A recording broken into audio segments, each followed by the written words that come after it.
Have you ever wondered why you're attracted to certain people or certain personality types?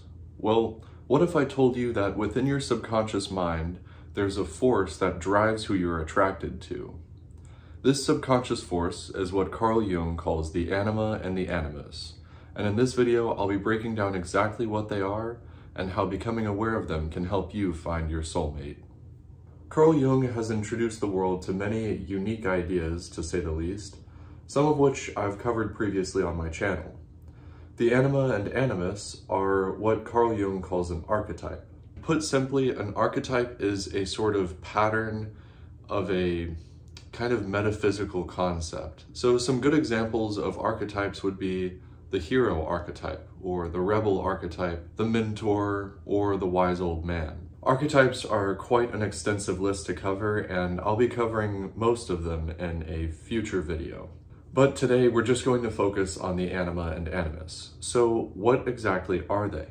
Well, the Anima exists in every man, and it represents his feminine qualities. And on the opposite side, the Animus exists in every woman, and it represents her masculine qualities. The way this relates to finding a soulmate is that everyone as an individual, yes, you and me, have our own Anima or Animus. If you're a man, you have an Anima. If you're a woman, you have an Animus.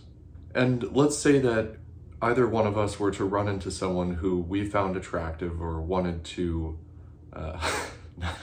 Now we're projecting these inner subconscious qualities of our Anima or Animus onto the person that we're attracted to.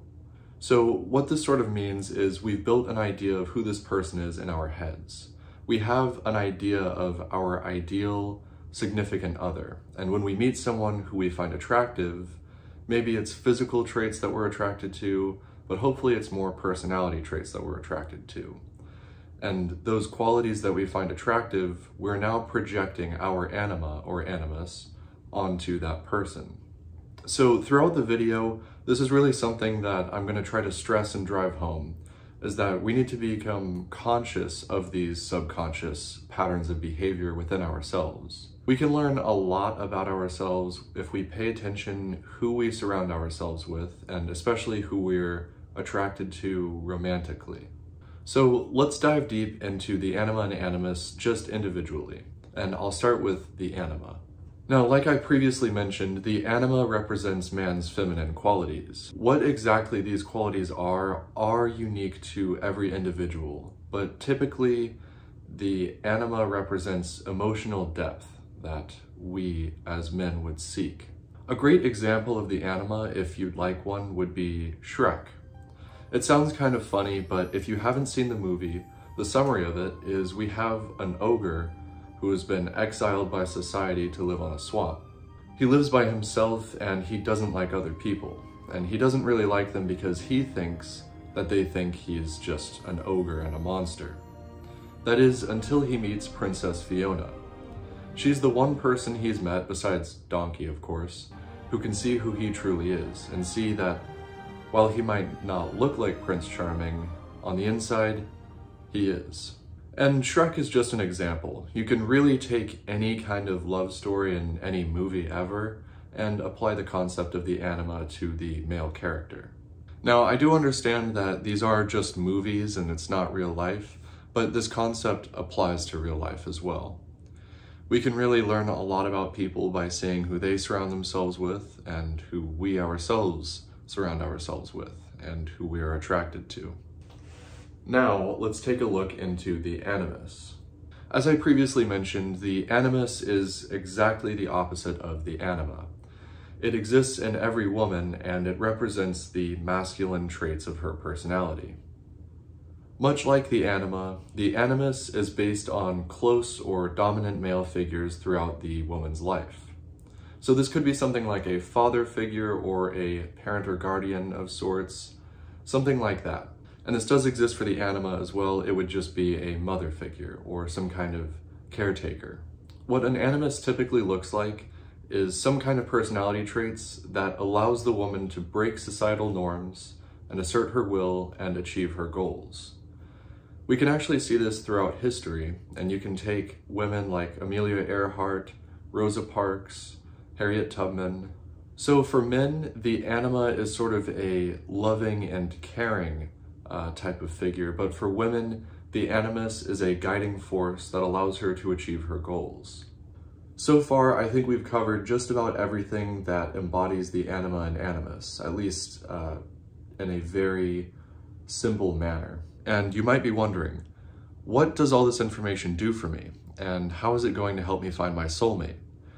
And that is what I will get into right now. As I mentioned earlier, Jung really stressed becoming aware of our subconscious self and integrating it into our conscious personality. Now, that's a really nerdy way of saying try to be more aware of your behavior. And if we want to find our soulmates, we need to become aware of what we're looking for in a partner. And the best way to do that is to pay attention to who you're attracted to. And when a man is able to successfully integrate his anima into his conscious personality, this allows him to form deeper and more emotional connections with not just women, but everyone he surrounds himself with. As for women, when they're able to integrate their animus into their conscious behavior, this gives them the strength they need to achieve their goals and get what they want out of romantic relationships. Overall, becoming aware of what we want out of a partner is not just going to make our lives better, but also the people we interact with. Because now we know what we want, and if they know what they want, we can better assess if it's right for us to interact with those people.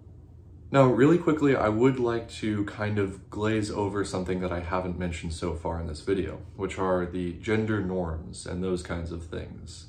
I'm sure some people find it a bit uncomfortable, the ideas of the anima and animus being masculine and feminine, and that's perfectly fine. The idea behind this is that it is unique to the individual. So while some people might have more traditional values and things that they seek in a romantic partner, it's totally normal to have your own interests in other people. It's unique to the individual and not to society. And that's why this path can only be walked alone. You have to figure it out for yourself. But when you do, it gives you the keys to the kingdom to be able to find your significant other. Now, I think that'll do it for this video. I hope this was useful and at the very least just entertaining. And if you did enjoy the video, please give it a like and subscribe to my channel. The support really does mean everything. And I think I will see you guys soon. Not I think, I know I'll see you guys soon. So anyways, stay tuned for my next upload. It's also going to be on Carl Jung.